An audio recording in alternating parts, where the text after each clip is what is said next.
वाराणसी के शास्त्री घाट और वर्णापुल क्षेत्र में समाजवादी पार्टी के कार्यकर्ताओं ने गुरुवार को एक अनूठा विरोध प्रदर्शन किया।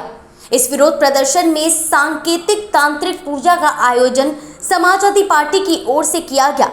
यह आयोजन चुनाव आयोग पर से कथित भाजपा का प्रभाव और सत्ता का प्रेत हटाने के प्रतीकात्मक प्रयास के रूप में किया गया।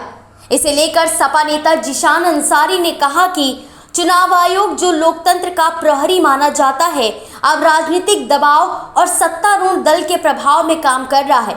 उनके अनुसार संस्था की निष्पक्षता खत्म हो गई है और अब यह सत्ता का सेवक बनकर रह गई है।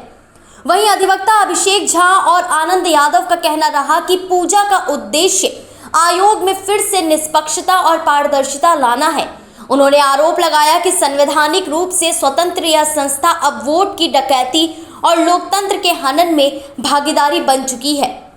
इसके साथ ही सपा नेता शुभम सेठ ने कहा कि विपक्षी नेताओं पर नोटिस और पाबंदियों की बौछार हो रही है, जबकि सत्ताधारी दल की कथित चुनावी अनियमितताओं पर आयोग चुप है।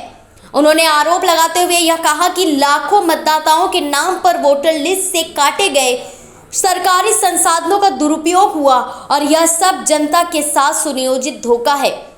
समाजवादी पार्टी ने चेतावनी देते हुए कहा कि यदि चुनाव आयोग ने अपनी काली करतूतें नहीं रोकी तो सड़क से संसद तक आंदोलन होगा। यह लड़ाई सिर्फ चुनाव की नहीं बल्कि संविधान बचाने की होगी।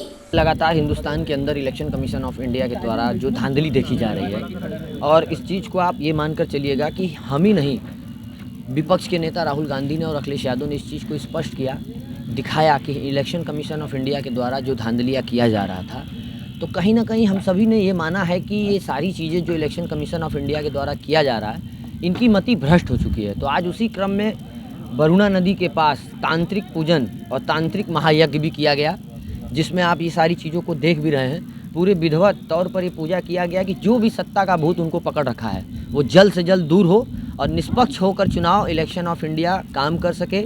हिंदुस्तान की जनता के साथ जो इन्होंने गलत किया वो आए और खुलकर माफ़ी भी मांगे।